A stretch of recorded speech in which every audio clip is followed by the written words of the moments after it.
The sound of clashing steel echoes through the alley as Marcus and Aurelia are surrounded by Senator Lucius's guards. Shadows stretch across the ground, like dark tentacles reaching out to snuff out their escape. Aurelia's eyes dart back and forth, her mind racing with the desperation of their situation. She can feel her heart pounding in her chest, the rhythm echoing the clang of steel on steel. "You fools," Senator Lucius spits, his voice venomous, like a snake striking its prey. "You think you can defy me and get away with it?"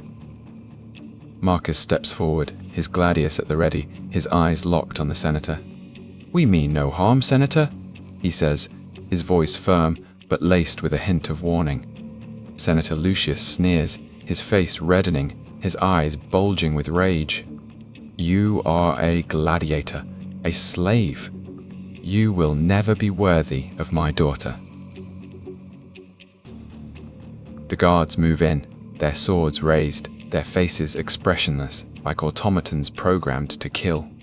Aurelia knows they are running out of time, and her mind is filled with the desperate thought, "What can I do? What can I say to save us?"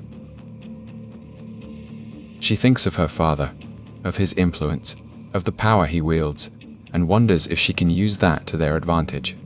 But before she can formulate a plan, Senator Lucius continues, his voice dripping with malice. "You will pay for your insolence," he says, his eyes glinting with cruelty.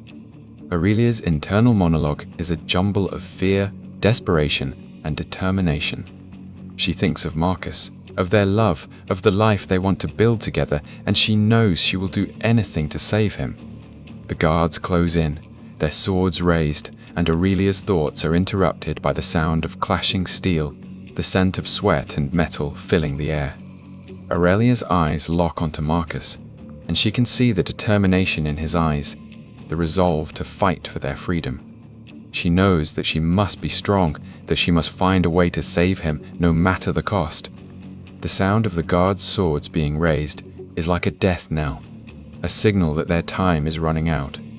Aurelia's heart is racing, her mind filled with the thought of losing Marcus, of never seeing him again.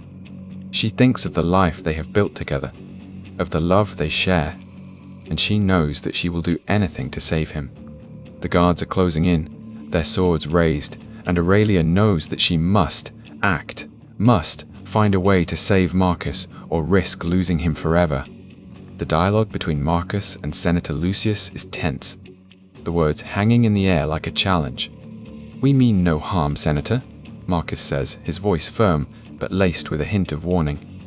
"You are a gladiator, a slave." Aurelia knows they are running out of time, and she must think of something, anything, to save them. She thinks of her father, of his influence, of the power he wields, and wonders if she can use that to their advantage. But before she can formulate a plan, Senator Lucius pronounces his sentence. "Marcus, you will fight in the arena, and if you emerge victorious, you will be granted your freedom."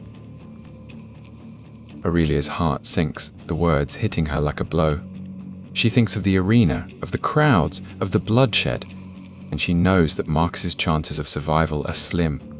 "But if you lose," Senator Lucius continues, his eyes glinting with malice, "you will die."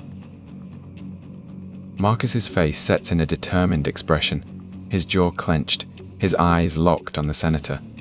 Aurelia feels fear mixed with desperation, her heart racing with the thought of losing him.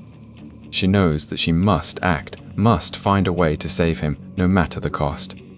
The sound of murmuring crowds and the clang of swords being sharpened fills the air, a reminder of the fate that awaits Marcus. She thinks of Marcus, of their love, of the life they want to build together,